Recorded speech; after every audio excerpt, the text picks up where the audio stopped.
Good morning. My name is Kara Bowen, and when Anna asked me if I would consider sharing my faith story with the church, my first thought was, no, I do not have any desire to do that. I am an introvert. I am not much of a public speaker. In college, when I had to give speeches, my mouth went dry, my pulse raced, and my face turned bright red. But lately, I feel called to something bigger, to live life more fully, to say yes. So here goes.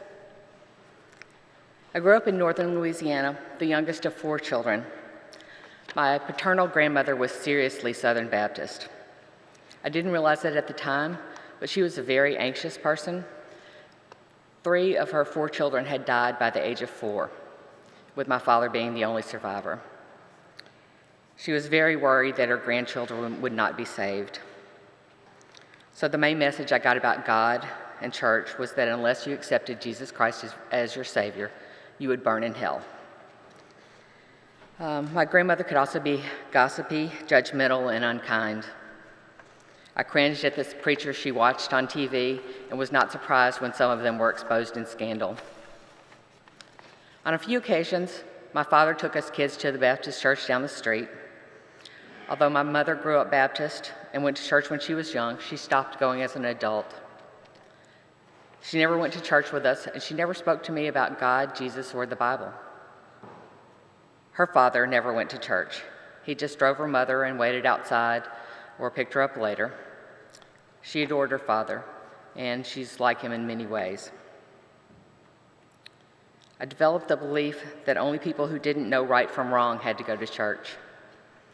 My mother demonstrated strong morals and character and instilled these qualities in her children. None of us went to church. We didn't need to go. Over the years, I had friends who went to church and believed in God. I didn't know what I believed exactly, but I felt like it was all unknowable, and I was fine with not knowing. After college, I moved to Virginia to go to graduate school, and I lived with my sister who had moved here a few years earlier. I met my first husband in grad school, and we married a couple of years later.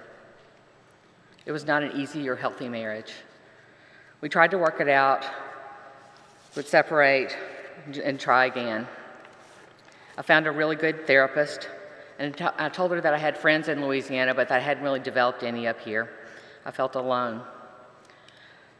One of the things she suggested was trying a church. I told her about my prior experiences, and she assured me that not all churches were like that. She had one particular church in mind for me. This lovely woman, who was Jewish, by the way, told me about River Road Church Baptist.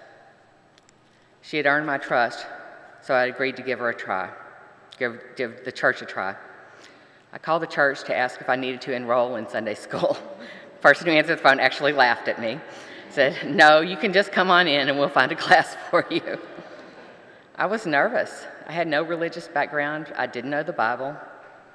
I was directed to a class and people were welcoming and friendly. Then I went to worship and I sat in the balcony away from everyone so I could kind of observe how things worked. And at some point during worship, tears started streaming down my face.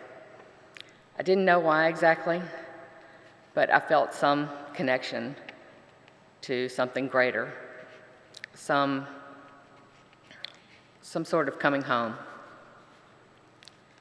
I continued to go to Sunday school and worship and began to feel more comfortable. These people were kind and they were funny. They had interesting discussions and struggled with the Bible. They were honest about life's difficulties. After a while, I wanted to become a member of this church and be a part of this community. At the age of 33, I was baptized by Dr. Slatton in the chapel pool, along with 10 children who were about a foot shorter than me. I stood out a bit. My Sunday school class was my home for many years, and the friends I made there are still some of my closest. In small groups and serving on boards and committees, I met people who embody Jesus' love for others. And in happy times and in difficult times, I have felt their love and support. For me, this church is a community where I can be vulnerable and share my real self. That is where you find true connection, and it has allowed me to feel safe, understood, and accepted. At River Road, I learned about the Bible. I learned how Jesus lived and what he taught.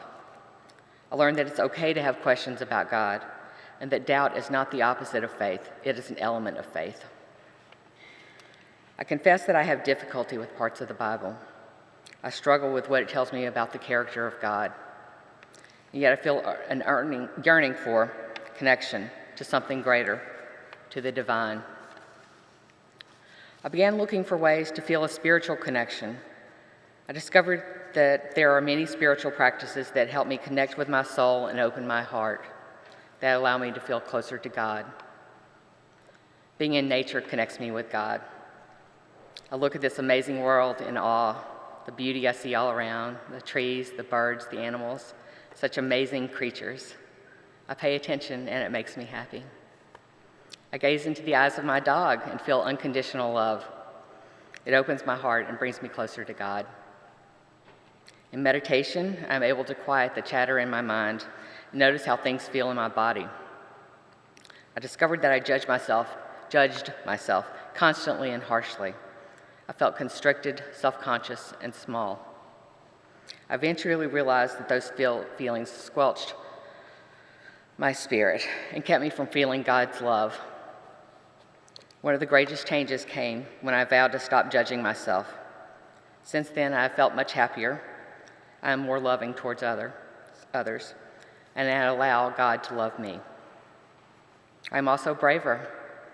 I feel called to experience a bigger, more joyful life, to try new things.